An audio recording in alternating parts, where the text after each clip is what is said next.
अस्सलाम वालेकुम friends, welcome to pharmacist life. मेरे पास टाइम नहीं था इतने दिनों से वीडियो बनाने का, और कुछ मेरी तबीयत भी काफ़ी ज़्यादा ख़राब हो गई थी क्योंकि मैं बीमार हो गई थी। वही जो वायरल इन्फेक्शन आजकल चल रहा है, फ्लू और सोर थ्रोट वगैरह। मैंने जो वीडियो ये वाली बनाने लगी हूँ, ये एक बहुत मैं आपको एक सजेशन दे रही हूँ एज अ फार्मासिस्ट, कि जब भी ये वायरल इन्फेक्शन होता है तो कब जो है वो आपको कौन सी प्रिवेंशन लेनी चाहिए और कौन सी आपको प्रिवेंटिव मेजरमेंट जो है वो करनी चाहिए, जिससे आप इस इन्फेक्शन से जल्द जो है वो क्योर कर जाएं। आजकल फ्लू, सोर थ्रोट बहुत ज़्यादा कॉमन है। कोल्ड जो है वो बहुत ज़्यादा कॉमन है क्योंकि बारिशें नहीं हो रही और सर्दी जो है वो बढ़ रही है। बारिशें ना होने की वजह से एक खुश्क सर्दी जो है वो पड़ रही है, जिसकी वजह से ये सारा वायरल इन्फेक्शन जो है वो बहुत ज़्यादा कॉमन है। सबसे पहली बात कि जब आपको इस सीजन में, लाइक ये दिसंबर हो गया, जनवरी हो गया, अक्टूबर, नवंबर हो गया, इस सीजन में जब आपको फ्लू होता है, आपकी चेस्ट कंजेशन होती है, आपको फ्लू होता है, तो इसमें आप बहुत सारे लोग जो हैं वो नेबुलाइज करने के लिए चले जाते हैं। इसमें आपको नेबुलाइज नहीं करना, इस सीजन में आप सिर्फ स्टीम लें, क्योंकि नेबुलाइज जो है वो आपको सिर्फ वक्ती तौर पे 5 या 7 मिनट की जो है वो इफेक्टिवनेस देगा। इससे ज्यादा की वो इफेक्टिवनेस नहीं देगा। नेबुलाइजर जब आप यूज करेंगे, एक तो पहले ही आपको ठंड लग चुकी होती है, ऊपर से आप नेबुलाइज कर लेते हैं, मतलब आप मजीद ठंड अपने अंदर गुजार रहे हैं, अंदर लेके जा रहे हैं। उससे क्या होगा, वक्ती तौर पे तो आपका जो है सांस वो आना शुरू हो जाएगा, आपकी चेस्ट जो है वो डिकंजेशन हो जाएगी। लेकिन क्या होगा कि वो जो बलगम होती है, और जो आपका कंजेशन है, वो बलगम जो है वो ठंड की वजह से, वो नेबुलाइज की वजह से दोबारा जम जाएगी और मजीद जम जाएगी।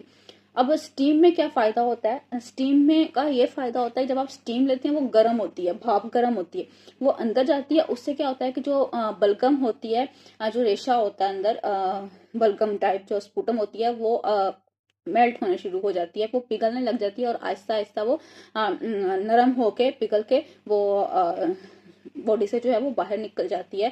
जैसे कि आप स्पिल्ट आउट कर देते हैं, या अगर आप एक्सपेक्ट्रेंट यूज कर रहे हैं तो उसमें वो रिजॉल्व हो जाती है।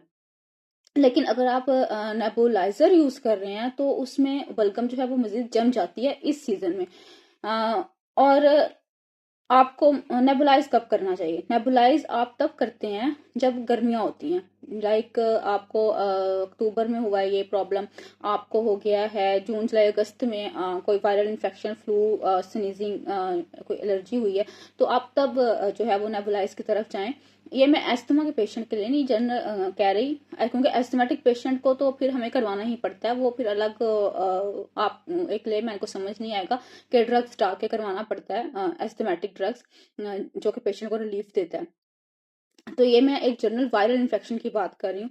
तो तब आप जो है वो जून जुलाई अगस्त सितंबर के महीनों में जब आपको ये इन्फेक्शन होता है, आप तब नेबुलाइजर की तरफ जाएं, आप तब नेबुलाइज करें अपने आप को, तब ये इफेक्टिव होता है। लेकिन दिसंबर और जनवरी और नवंबर दिसंबर जनवरी के सीजन में, या आगे फेब में भी थोड़ी बहुत ठंड होती है, उस सीजन में जब हम करते हैं नेबुलाइज, तो नेबुलाइजर जो है वो हमें इतना फायदा नहीं देता जितना हमें स्टीम फायदा देती है। तो आप लोगों ने क्या करना है कि स्टीम यूज करनी है, स्टीम लेनी है, ताकि जो आपकी कंजेशन है वो खत्म हो, बलगम जो है, कफ जो हो रही है और जो बलगम है वो आहिस्ता आहिस्ता आहिस्ता आहिस्ता मेल्ट होके नरम होके बाहर निकल जाए, स्प्लिट आउट हो जाए। ये एक सजेशन है और मैंने भी जो है वो इसी को तकरीबन फॉलो किया है। दूसरा ये कि जो वायरल जो होता है ना, उसमें आपको इतनी मेडिसिन की जरूरत नहीं पड़ती, क्योंकि ये वायरल इन्फेक्शन है, ये ऑटोमेटिक जो है वो सॉर्ट आउट होता है। ज्यादा से ज्यादा अगर आपको लेना है तो आप कोई एंटी एलर्जिक ले लें, ताकि आप सांस जो है वो रात के टाइम इजीली ले सकें। या फिर अगर फ्लू हो गया तो आप पैराडोल CF बहुत कॉमन है, आप सुबह शाम दोपहर जो है उसको रिपीट कर लें, उसको ले लें। अदरवाइज आपको इसमें किसी भी एंटीबायोटिक की जरूरत नहीं पड़ती। एंटीबायोटिक जो है वो तब आपको जरूरत पड़ती है जब आप सोर थ्रोट या फिर आप जो है किसी बैक्टीरियल इन्फेक्शन की तरफ जाते हैं। जब आपको फ्लू होता है, एलर्जी होती है, तो इसके साथ साथ कुछ पेशेंट्स के अंदर जो है वो सेकेंडरी इन्फेक्शन हो जाता है, लाइक उनका गला खराब हो जाता है, सोर थ्रोट हो जाता है, तो उसके लिए एंटीबायोटिक का कवर देना पड़ता है। अदरवाइज वायरल इन्फेक्शन है, एलर्जी है, तो आपको ये भी एंटी एलर्जिक मेडिसिन यूज करें, विद इन 7 to 14 days ये अपने आप जो है वो रिजॉल्व हो जाएगा। कफ जो होती है, अगर आपको कफ परसिस्टेंट कफ आ रही है तो उसके लिए आप कोई भी कफ सिरप जो है वो यूज करें। अगर कोई पेशेंट जो है या कोई जो भी पेशेंट है, कफ का स्पेशली, अगर उसे प्रॉब्लम है कफ सिरप लेने से, वो नींद आती है, उसने ड्राइविंग करनी है और वो कफ सिरप नहीं लेता, तो आजकल जो है वो आईवी लीफ के कफ सिरप जो हैं, डॉक्टर कफ के नाम से, अब मैं उनकी मार्केटिंग नहीं कर रही, इस नाम से भी कोई ना कोई सिरप है, आईवी लीफ आप ले सकते हैं। उससे भी आपको फर्क नहीं पड़ रहा तो आप जो है वो नीम गर्म पानी के अंदर 1 चम्मच शहद, हनी, ओरिजिनल प्योर हनी जो होता है, ये मार्केट में जो आम हनी है वो नहीं यूज करने, जो ओरिजिनल हनी होता है आपने वो लेना है, वो आप रोजाना यूज करें, तो उससे भी कफ जो है वो चले जाती है। अदरवाइज जो आम नॉर्मल पेशेंट है वो जितने भी कफ सिरप हैं वो आप ले सकते हैं।